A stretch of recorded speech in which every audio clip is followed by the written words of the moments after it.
work order. Are you humming? Yeah.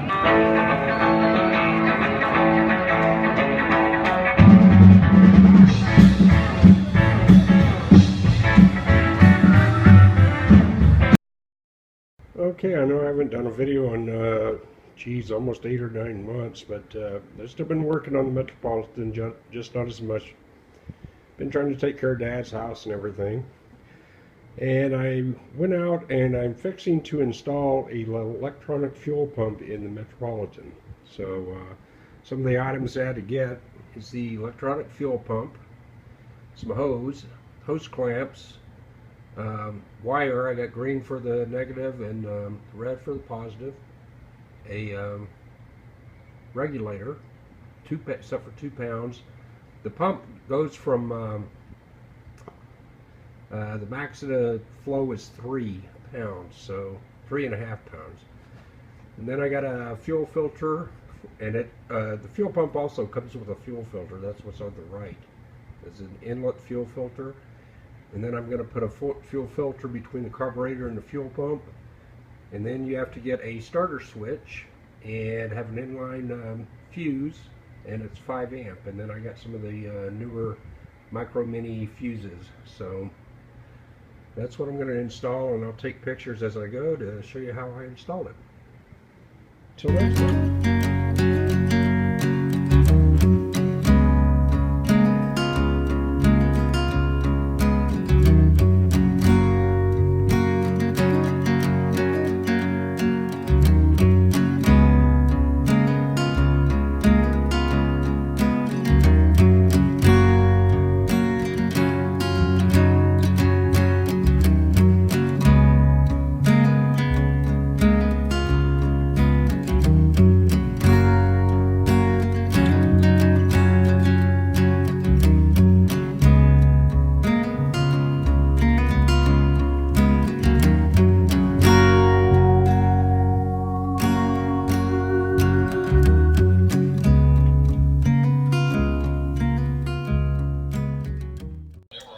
Okay, I pulled my fuel line out. I'm fixing to cut it so I can go ahead and attach it to the electric fuel pump.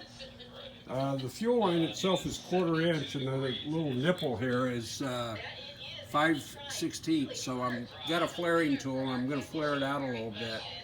And what I did is I marked where the location of the fuel pump is going to set. So what I'm going to do is cut here and then bend all the way back here.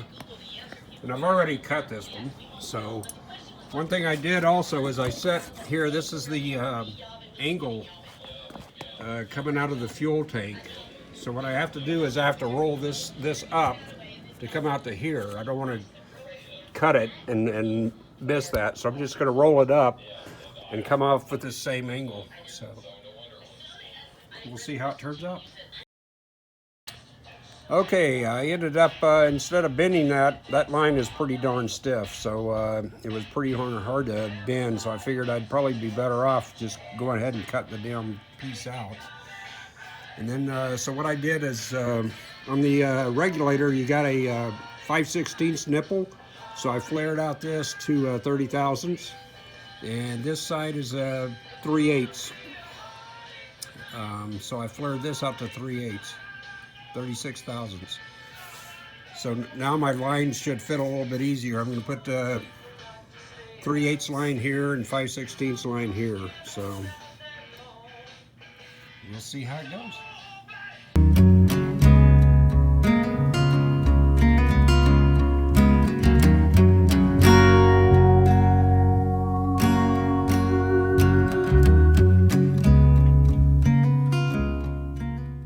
Okay, I think I'm all done down here. Got the hot wire there. It's going all the way up along the battery cable. So there's the positive.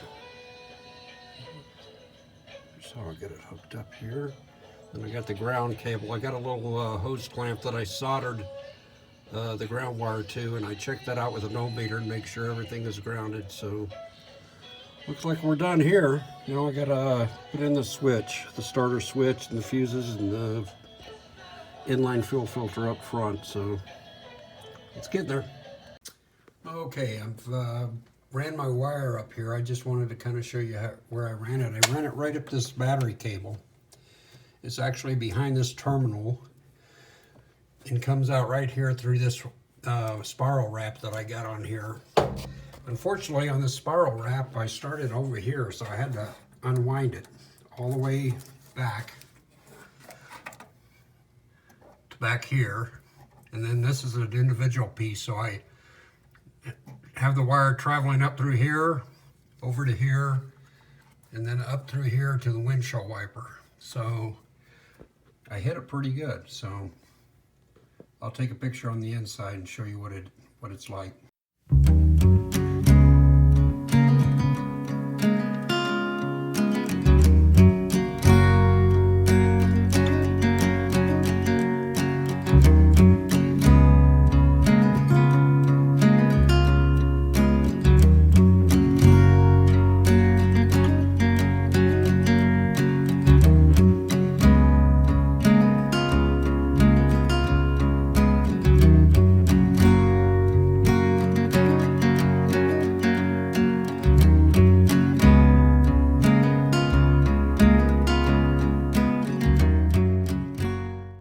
Okay, we run into another problem. The chrome piece here popped out. So you got to have that in there pretty good. It goes in there, and then there's a lip on this side that goes underneath also. So it's kind of hard to get that in there. And you got to get it to come down into here. And then I read an article that they said to put a screw through there to hold it in place. So once you get it in, because there's a hole already there for the trim, so you go ahead and put a screw in there and put a nut on the other side. The nut is going to stay, because when you unscrew it, the nut can't come back through, so it'll fall off and get out of the way. So I gotta redo the rear window, gotta do the transmission, pull the transmission, and then I've also got a freeze plug that's leaking, so I gotta replace a freeze plug. And I'm thinking about just replacing all four of them. So 1 step forward, 18 steps back. Till next time.